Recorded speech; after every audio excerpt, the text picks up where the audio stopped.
Bienvenue à votre émission Coffres idées. Nous continuons nos études au niveau de la gestion chrétienne de la vie. Dieu d'abord. Cette semaine, nous allons découvrir un roi d'Israël nommé Akaz.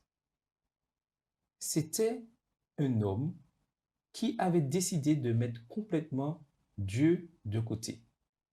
Mais nous, dans nos vies, est-ce que nous ne mettons pas des fois Dieu de côté? Nous allons discuter avec Carole et Evie, et Carole nous fera la prière. Oui, prions. Père éternel, nous te dire merci pour l'occasion que tu nous donnes de pouvoir discuter autour de ta parole. Que ton Saint-Esprit puisse guider ces débats et permet que tous ceux qui auront à entendre cette émission, que cela puisse leur faire du bien et surtout pousser à la réflexion afin que nous puissions tout faire, éternel, pour te rendre la gloire qui t'est due et surtout faire ce qui t'honore. Merci encore pour tout. Au nom de Jésus et pour la gloire de ton Saint-Nom. Amen. Amen. Dans la parole de Dieu, il est écrit quelque chose que j'ai trouvé un peu bizarre. Dans 2 Chroniques 28, où on découvre une présentation du roi Akaz. 2 Chroniques 28, le verset 1, et qui dit « Akaz avait 20 ans lorsqu'il devint roi. » On découvre un roi en pleine jeunesse. « Et il régna 16 ans à Jérusalem. » Et cette partie est très intéressante. « Il ne fit point ce qui est droit aux yeux de l'Éternel, comme avait fait David son père. » Ma question, est-ce que Dieu a volontairement oublié de protéger Akaz? Non, je ne pense pas. Mais disons qu'Akaz a fait le choix de ne pas se laisser protéger par Dieu. Ça me fait penser au psaume 91. Celui qui demeure sous l'abri du Très-Haut repose à l'ombre du Tout-Puissant. Donc, c'est un acte volontaire de se placer sous la protection. Mais est-ce qu'on pourrait dire, parce qu'on voit que Dieu a protégé David, mais David n'a pas été parfait. Pourquoi Dieu ne protège pas Akaz pour qu'il soit aussi bon que David? En fait, la différence entre David et Akaz, et on a bien compris, hein, Akaz n'était pas le fils direct de David, ça on l'a compris, mais je veux dire que malheureusement, contrairement à ses ancêtres, il n'avait pas suivi l'Éternel. David, lui, il avait toujours cette crainte de Dieu. Même s'il faisait des bêtises, au final, il n'a jamais renié Dieu, il n'a jamais mis Dieu au placard. Et il revenait toujours à Dieu. Tandis qu'Akaz, il s'est détourné de Dieu et il a sciemment, en fait, adoré d'autres dieux. Et l'Éternel nous dit bien, tu n'auras point d'autres dieux devant ma face. Akaz avait d'autres dieux. Il adorait d'autres dieux. Il a fait des choses vraiment abominables aux yeux de l'Éternel. Et surtout, il a renié l'Éternel dans ce qu'il faisait. Et du coup, forcément, quand on renie Dieu, on finit par commettre, comme on dit, le péché contre cet esprit, hein, c'est-à-dire que la conscience ne parle plus à un moment donné. Et la Bible nous dit bien que c'est le seul péché qui est pardonnable. Quand on finit par se détourner tellement de Dieu qu'on n'entend plus rien, on n'entend plus la vérité, on ne peut plus faire marche arrière. Et c'est ça un peu qui est arrivé à Akaz. Il s'enfonçait de plus en plus. Il a mis le pied dans le sable mouvant et au fur et à mesure, il s'est éloigné jusqu'à la fin de sa vie. D'après ce que nous rapporte la Bible. Oui, mais est-ce que Akaz avait, entre guillemets, une chance de pouvoir s'en sortir, de revenir ou de renoncer à tout ce qu'il faisait? Alors, je pense qu'il avait la chance, comme David a eu sa chance de revenir quand le prophète Nathan est passé devant son trône pour lui raconter l'histoire sur les brebis. Et je pense qu'Akaz aussi a eu cette opportunité. Je pense que les prophètes étaient encore là à cette époque et ils sont venus lui parler. Je crois que c'est lui qui habitait du temps d'Élie. C'était le contemporain d'Élie, je crois, le prophète. C'est un grand prophète. Donc, ça m'étonnerait qu'il puisse être si ignorant de la volonté de Dieu. Donc, je pense que c'est finalement à force de faire des choix, finalement, il s'est engouffré dans le choix final de désobéir, en fait. À chaque fois, il allait à l'encontre de la volonté de Dieu. Donc, ce qui aurait pu le freiner, ce qui aurait pu le sauver, c'est s'il s'était dit « Ok, je m'arrête, et j'arrête ce que je fais de mal et je reconnais que Dieu est Dieu, mais il l'a jamais fait. Il ne s'est jamais repenti de ses actions, il ne s'est jamais repenti d'avoir adoré Baal, et ça l'aurait sauvé parce que Dieu, son cœur est miséricordieux. Donc, si il avait fait cet acte de repentance envers Dieu, je pense que Dieu l'aurait écouté. Même Manassé, Dieu l'a écouté. Donc, je ne pense pas qu'Akaz, Dieu ne l'aurait pas écouté.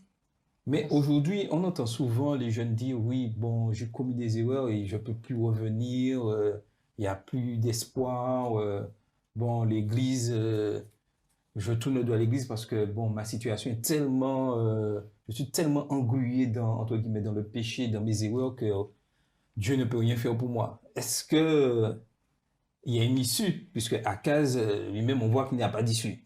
Non. Attention, et Evie l'a suffisamment rappelé, le mot choix, d'accord? C'est un choix en fait qu'on fait. Il faut pas mettre Dieu à notre niveau. Et c'est peut-être une erreur qu'on a souvent tendance à commettre, c'est-à-dire on met Dieu au niveau des humains. Dieu ne sera jamais humain, c'est-à-dire même quand Jésus est venu sur terre, Dieu avec nous, Emmanuel, mais il était 100% Dieu, 100% homme, même si certains ont du mal à le comprendre, mais c'est ça justement le mystère et la grandeur de notre Dieu, parce qu'il est extraordinaire, donc il n'est pas comme nous. Par contre, il nous donne toujours cette chance, tant qu'il y a de la vie, il y a de l'espoir, dit-on. Il y a toujours cette chance de revenir, mais il faut le vouloir. Comme j'aime à dire, Jésus est un gentleman, il ne force pas l'entrée des portes, c'est pas un voleur. Il frappe, il nous le dit dans Apocalypse 8, verset 20. Voici, je frappe à la porte. Voilà, je me tiens à la porte, je frappe. Si quelqu'un entend, donc il faut déjà entendre, mais pour entendre, il faut être disposé à entendre. Si quelqu'un entend, il ouvre la porte, j'entrerai chez lui, je souperai avec lui, il est avec moi. Donc en fait, il ne va pas nous forcer, mais nous avons toujours l'opportunité de revenir à lui. Chose étrange, mais même Judas, il avait l'opportunité, il aurait pu. Voilà, c'est-à-dire qu'on n'est jamais trop loin pour que Dieu puisse nous ramener. On n'est jamais trop loin. Par contre, souvent, ce sont nos choix, c'est nous-mêmes en fait.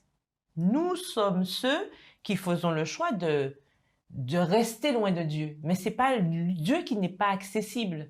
Et c'est ça peut-être l'erreur à ne pas commettre. Penser que Dieu devient un moment inaccessible. En fait, Dieu reste accessible parce que c'est pas Dieu qui bouge, c'est nous qui bougeons. C'est ça, et par rapport à ce que tu dis, pour les jeunes, par exemple, qui pensent que finalement, il n'y a plus d'espoir, ils ont beaucoup trop péché. Mais je pense que si un jeune entend encore cet appel au fond de son cœur, a encore ce désir de revenir à Dieu, ça veut dire que le Dieu ne l'a pas abandonné. C'est la preuve. Parce que s'il a encore cette conviction que c'est la voie à suivre, ça veut dire qu'il peut encore la suivre. Le jour où il n'aura plus cette conviction, il n'entendra plus rien. Peut-être que ce jour-là, il pourra se dire, bon, Dieu ne veut plus de moi. Mais s'il se pose encore cette question, s'il se dit, comment faire, il y a encore de l'espoir et c'est justement une opportunité pour aller plus loin. Et on a plusieurs exemples. David, on l'a déjà cité, mais par exemple, Pierre, dans la barque, quand il décide d'aller rencontrer Jésus, d'accord? Ben, qu'est-ce qu'il fait à un moment donné? Il se détourne, on voit ce qui arrive, il commence à s'enfoncer, mais malgré qu'il est dans cette situation de crise, qu'est-ce qu'il crie? Il crie « Jésus, sauve-moi ». Donc en fait, même quand on est au bord du gouffre, en fait, l'Éternel peut toujours nous sauver, mais il faut le vouloir, il faut demander l'aide à Dieu, en fait. Il ne s'agit pas de rester là statique et de se faire ronger par nos remords, nos regrets, etc. Voilà, il y a une réalité, il y a telle situation. Néanmoins, je choisis de faire le pas, de demander à Dieu de m'aider. Il faut demander. Matthieu 7,7, demandez et l'on vous donnera. Donc, il faut demander. Et ça, souvent, on n'a pas le courage de le faire. Et c'est ça qu'il faut. Il faut ce courage de demander. Parce que Dieu, en fait, il est toujours disposé à nous aider. Et même, c'est Dieu qui fait le premier pas, en fait. Même si on n'est pas capable d'aller jusqu'à Dieu, Dieu va venir jusqu'à nous. C'est quelque chose qui dit, quand je ne pouvais plus venir à lui, il est venu. Tout Donc à fait. c'est vraiment ce qui nous pousse aussi à reconnecter avec Dieu en tant que jeunes, c'est cet amour, désir. indéfectible de Dieu. En fait, Dieu nous aime quoi qu'on fasse. Et c'est cet amour qui peut toucher un jeune et qui peut le pousser à se dire, ben, c'est la voie que j'ai envie de suivre parce que c'est ici qu'il y a un amour qui est indéfectible et Dieu ne m'abandonnera jamais. Oui, mais lorsqu'on voit, et certains jeunes le disent, se posent la question, est-ce que Dieu n'est pas partial? Parce que il a protégé David, il a protégé Josaphat, et là, il oublie Akaz. Et Dieu, on sait, il fait acception de personne. C'est quoi le problème dans ma réflexion en tant que jeune, où des fois je pense que Dieu est partial, Dieu sélectionne. Ah oui, moi dans ma situation, je sens pas que Dieu vient m'aider, et l'autre là, il l'aide. C'est quoi le problème? Mais en fait, c'est qu'on a une vision tellement humaine de ce qu'on... Enfin, on s'arrête à ce qu'on voit, alors que Dieu va bien plus loin que ça. Dieu, il connaît les gens, il connaît Carole, il te connaît, donc il sait qu'en fait, avec toi, ça va marcher, et puis toi, autre chose va marcher. Mais le but principal pour tout le monde, c'est qu'on rencontre Dieu à la fin. Donc, en vrai, nous, on va se dire qu'un tel est privilégié, que pas un tel, en fait, mais au fond, on ne sait pas qu'est-ce qui se passe dans la vie de chacun. Et c'est chacun qui voit midi à sa porte. Mais c'est sûr que parfois, on peut se dire que on sent que le sort s'acharne contre nous, que c'est toujours nous et que les autres paraissent tellement privilégiés, mais on voit pas derrière. C'est comme quand Jésus disait aux pharisiens, vous paraissez comme des sépulcres blanchis, en fait, mais en fait, au fond, vous êtes remplis d'ossements, en fait. Donc, nous, on va s'arrêter, on va voir que c'est beau, c'est magnifique, mais au fait, on ne sait pas qu'est-ce qu'il y a au fond. Et c'est comme, c'est le psaume 73, c'est, comment il s'appelle Psaume 73, je sais c'est qui, mais en gros, il disait que il enviait les méchants, il enviait les personnes qui avaient de la richesse. Asaph. Voilà, Asaph, il se disait, moi, j'allais passer de l'autre côté, en fait. J'allais me dire, finalement, c'est mieux de vivre sa vie. Parce que moi, je sers Dieu. Moi, depuis que je suis tout petit, mon cœur, il est bon. Et puis, quand je regarde les insensés, rien n'est de tout le monde jusqu'à leur mort. Tout à fait. Et rapidement, on va lire rapidement les 3 premiers versets du psaume 73 et ça explique vraiment ce que tu dis. Oui, Dieu est bon pour Israël, pour ceux qui ont le cœur pur. Toutefois, mon pied allait fléchir, mes pas étaient sur le point de glisser, car je portais envie aux insensés, en voyant le bonheur des méchants. Et ça nous arrive, c'est ça? Oui. Alors, je profite pour corriger quelque chose, puisque tout à l'heure, j'ai dit Apocalypse 8, verset 20, alors que c'est Apocalypse 3, le verset 20. Donc ça, je corrige, puisque voilà, je veux le vérifier. Donc, où l'Éternel nous dit, voici, je me tiens à la porte. Donc, et je frappe. Et en fait, pour aller dans ce sens, il faut justement résister à cette envie de croire, comme la chèvre de Monsieur Seguin, que l'herbe est toujours verte ailleurs. Enfin, c'est une histoire que j'aime beaucoup parce que je trouve qu'elle reflète souvent notre attitude en tant que chrétien, c'est-à-dire qu'on croit toujours que l'autre est mieux, que ça va bien pour lui, que la situation... Sauf que nous ne sommes pas omniscients, nous ne sommes pas omnipotents, nous ne sommes pas omniscients, donc on ne connaît pas tout en fait. Et souvent, quand on regarde, si on prend l'image de l'iceberg, par exemple... C'est ça, exactement. Ben, la partie invisible est beaucoup plus imposante que la partie visible. D'ailleurs, on utilise même une expression partie visible de l'iceberg. Donc, en fait, il faut qu'on se méfie des apparences. Et attention, car les apparences, elles sont trompeuses. On peut avoir l'impression que quelqu'un va bien, nanana, alors que ce n'est pas le cas. C'est pour ça qu'il s'agit pour nous, en tant que jeunes et autres, même si on n'est pas jeune, d'avoir une relation personnelle avec Dieu. On ne cesse de le dire parce que chaque situation est différente. C'est-à-dire que même si on affronte le même problème, on va gérer ça différemment. C'est comme les empreintes, en fait. Chaque personne a son empreinte. C'est pareil pour la spiritualité. Chaque personne a son empreinte spirituelle et chaque personne a son parcours. Et ça, il faut le retenir. Il n'y a pas deux personnes comme moi. Je suis unique. Et cette unicité fait de moi un enfant qui va toujours avoir recours au Père. Et je dis bien au Père. Père, P-E, accent grave, R-E, et pas Père, P-A-I-R-S. Hein? C'est-à-dire ceux qui sont comme moi, pour... Pouvoir, D'accord? Non, c'est pas ça, en fait. Il faut que je sois autonome spirituellement pour pouvoir affronter les difficultés. Et pour devenir autonome spirituellement, bien que c'est sûr, le fait d'être en communauté, d'avoir des amis, des gens qui prient pour moi, ça aide. Mais si je compte uniquement sur les autres, j'aurai des difficultés. Et ça peut être un piège. C'est Dieu qui nous soutient, parce que pour résumer ce que tu as dit, c'est Proverbe, je crois, qui dit « Malheur à l'homme qui se confie en l'homme, qui prend l'homme pour son appui ». Donc en vrai, c'est Dieu qui nous soutient dans tout ce qu'on a passé, et c'est lui qui met sur nos routes, et bien en fait, nos pères qui vont peut-être nous aider, mais c'est lui qui crée en chacun le bien, parce que c'est de lui que vient tout ce qui est beau sur terre. Mais bien sûr, et c'est lui qui met en nous le vouloir et le fait. Mais il y a quelque chose aussi, lorsqu'on continue à lire dans 2 Chroniques 28, les versets 2 jusqu'au verset 4, et on voit vraiment une personnalité d'Akaz. Il est dit, il marcha dans les voies des rois d'Israël, et même il fit des images en fonte pour les Baals. Il brûla des parfums dans la vallée des fils de Himnon, et il fit passer ses fils par le feu suivant les abominations des nations que l'Éternel avait chassées devant les enfants d'Israël. Il offrait des sacrifices et des parfums sur les hauts lieux, sur les collines et sous tout arbre vert. Et j'insiste au verset 5, il est dit, l'Éternel son Dieu le livra entre les mains du roi de Syrie. Pourrait-on dire que Dieu est injuste quand même? Il le livra entre les mains. Attends. Non, oui, non, mais là, attends. Le verbe livrer, là, c'est pas comme une pizza. Hein? L'Éternel n'a pas pris, il l'a emmené et l'a déposé tranquillement. Toc, toc, livraison d'Akaz en Syrie. Ce n'est pas ça.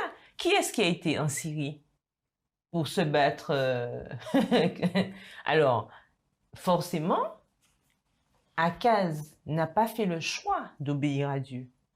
Il a fait ses propres choix, il prenait ses propres décisions. Comme on dit, on est majeur et vacciné, on fait ce qu'on veut quand on veut. C'est un petit peu ça avec Akaz, malheureusement. Sauf que c'est pas ce que l'Éternel recommandait. Mais il faisait ses affaires. Donc, à partir du moment où il faisait ses affaires, ben, l'Éternel... quand tu me dis ça, en réalité, c'est pas Dieu qui livre Akaz à ses ennemis, c'est Akaz qui est allé directement... Mais en vrai, Syriens étaient les ennemis d'Israël. Voilà. Ils étaient entourés d'ennemis, et c'est Dieu qui donnait la paix et la prospérité au territoire quand le roi suivait les ordonnances de Dieu. Et en fait, dans ce contexte-là, Akaz, il n'est plus, comme on l'a dit, sous la protection de Dieu. Donc en fait, Dieu juste, il s'est retiré en fait. Je pense que le verbe livra, ça veut juste dire que Dieu... Il n'est pas intervenu. Voilà, il t'a dit, bon, je suis plus là, débrouille-toi. Mais en tant que jeune, est-ce que ce genre de choses vous arrive des fois? Non, mais quand on décide, parce qu'il faut pas... Ça précède quoi? On a bien vu qu'il n'arrêtait pas de faire des choses. Il brûle des parfums, il sacrifie ses enfants. En fait, il continue jour après jour à faire des choses qui vont à l'encontre de la volonté de Dieu. Malgré certainement, c'est vrai que la Bible ne le rapporte pas texto, mais il y avait toujours des prophètes, il y avait des gens qui le conseillaient. Un roi a toujours des conseillers. D'accord? Ça, c'est la norme. Non, mais c'est peut-être pas écrit, mais c'est sûr que certainement, il y avait des gens qui lui disaient quand même, Akaz, mais fais attention, d'autant plus que avant les générations précédentes, quand même, il y a eu David, il y a eu des gens qui lui ont montré l'exemple. Donc, il n'était pas sans savoir qui était l'Éternel. Il n'agissait pas, en fait, comme on dit, on ne prend pas compte des temps d'ignorance. Akaz n'était pas ignorant. Il savait ce qu'il faisait. C'est pour montrer qu'à un moment donné, c'est un avertissement pour nous. Lorsque nous faisons sciemment des choses, à un moment donné, comme je l'expliquais tout à l'heure, on n'entend plus la voix de Dieu. Puisqu'on s'enfonce, on n'arrête pas de s'enfoncer et on fait des choses qui vont constamment à l'encontre de la volonté de Dieu. Attention au péché contre le Saint-Esprit. Attention. Alors, on a bien compris qu'il ne fallait pas que Akaz se mélange avec les nations étrangères. Mettons ça à notre niveau en tant que jeunes, ce que nous vivons tous les jours. On entend souvent que Dieu déconseille, même interdit les mariages avec des non-croyants. Mais on pourrait dire, n'interdit pas de les fréquenter. Donc, est-ce qu'il y a une contradiction entre les choses? Dieu nous encourage d'aller évangéliser les autres, de parler aux autres, et en même temps, il nous dit, je t'interdis d'avoir. Je prends l'exemple avec le peuple d'Israël. Le peuple d'Israël avait été en relation avec les pays qui l'entouraient. Ils n'étaient pas, ils avaient des transactions. Ils n'étaient pas en vase clos. Et Seigneur, je veux me marier, je vois telle personne, non croyante, mais juste cette personne-là. Mais le Seigneur met une barrière avec cette personne-là, je me sens mieux que là. Et en même temps, il m'a dit de fréquenter tout le monde. Donc, illusion. Mais pourquoi c'est une illusion? Je laisse Evie, je ne sais pas si tu alors, c'est une question très difficile.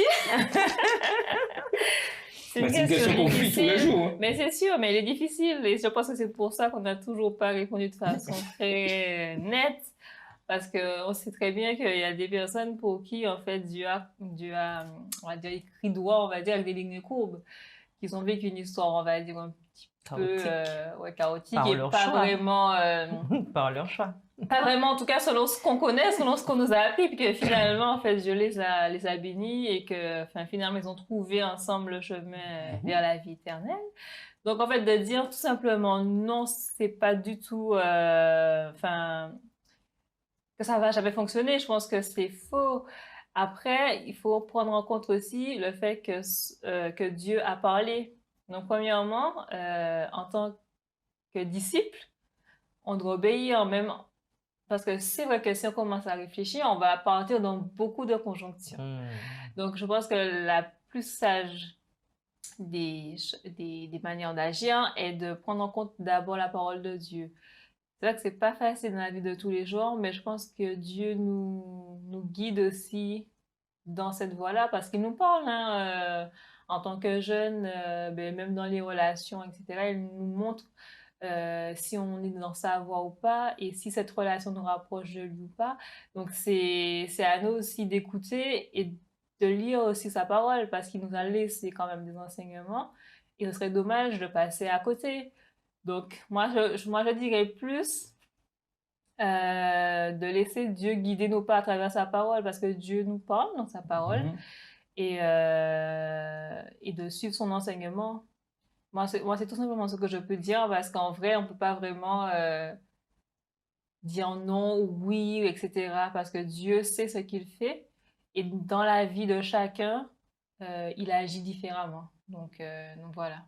Oui, mais avant de donner la parole, je prends un exemple où, lorsqu'on voit le roi David avec Bathsheba, tout ce qui s'est passé et et un des enfants de Bathsheba est devenu le roi Salomon. Donc, malgré là, donc, je peux me permettre... Elle a perdu un fils. Et ça marque à vie, ça. Oui, parce que on pense aux bonnes choses, mais on passe les moments compliqués. Bathsheba en tant que maman, ou même David en tant que père, mais la maman, parce que d'après ce que j'ai compris, il y a un lien qui se forme en 9 mois. Je ne sais pas ce que c'est personnellement, mais il y a un lien qui se forme. Quand on a perdu un enfant, ça ne s'oublie pas. Est-ce que ça valait vraiment le coup, en fait? Et la pauvre, d'autant plus que c'était pas de sa faute, puisque c'est David avec ses yeux, il aurait pu gérer ça autrement. Mais je veux dire que si, franchement, on ne se soumet pas à la volonté de Dieu, le problème, c'est qu'il y a toujours des déconvenus. On ne va pas passer par 4 chemins pour le dire, c'est une réalité. L'Éternel a recommandé quelque chose. C'est vrai que l'Éternel, ce qui est magnifique avec lui, c'est qu'il recommande.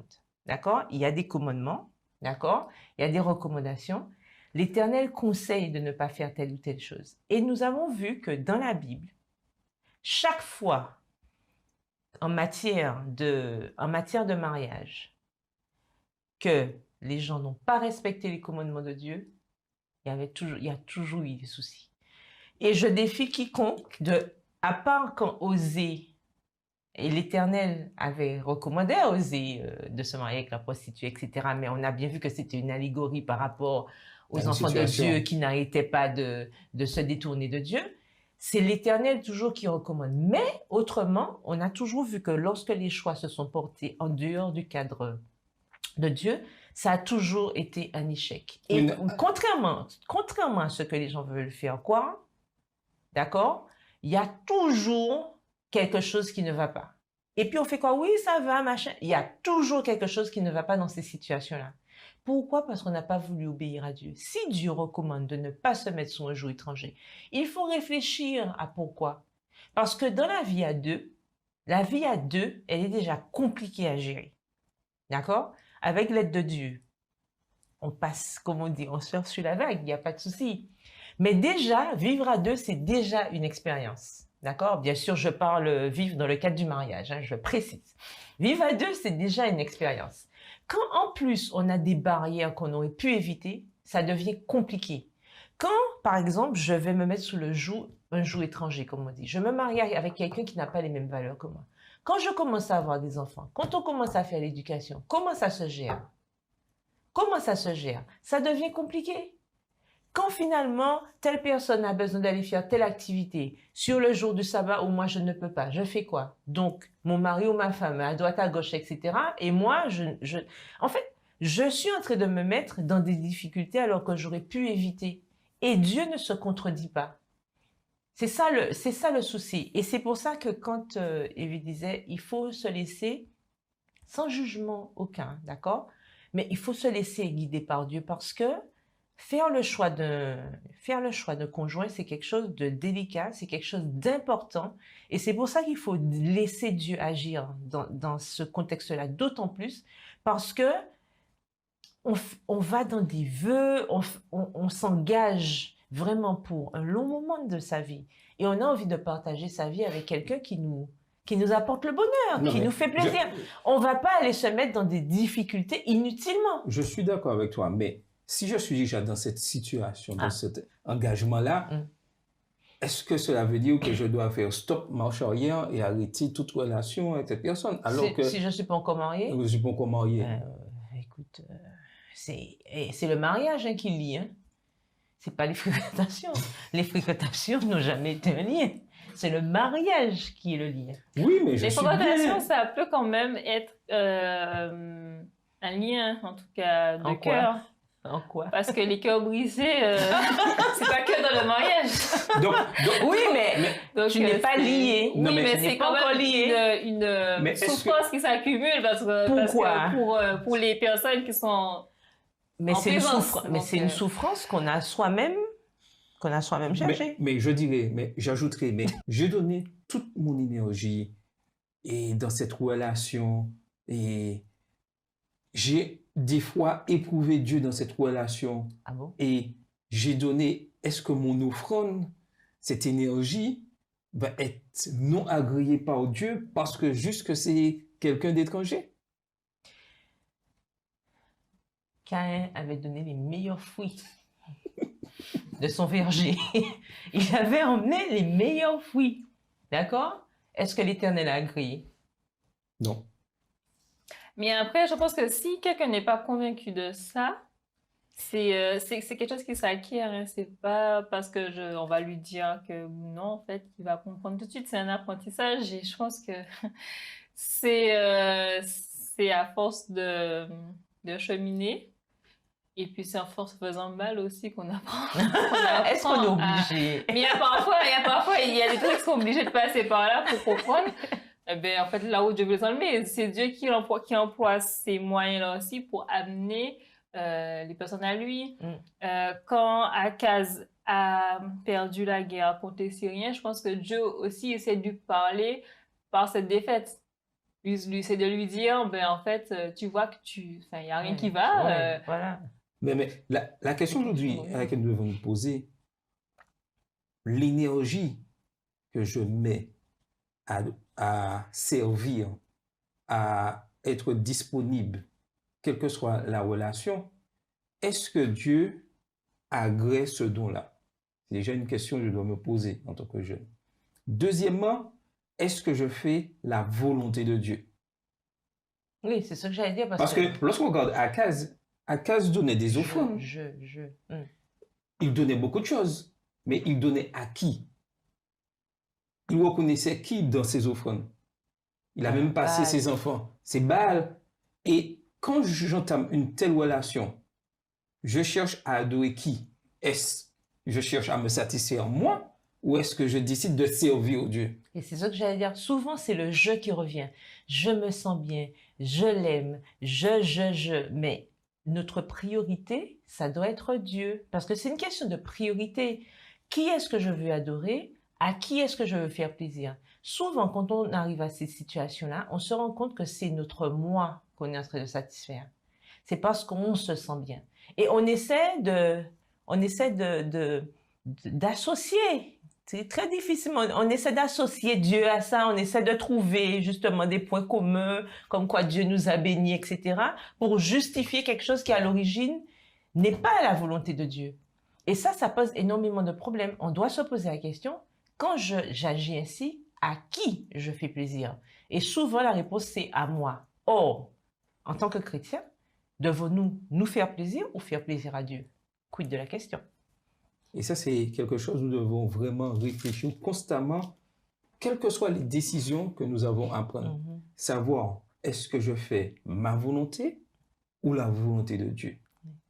Dieu souhaite que chacun d'entre nous, nous puissions prendre la bonne décision. Quelle sera ta décision? C'était votre émission Confos Idées.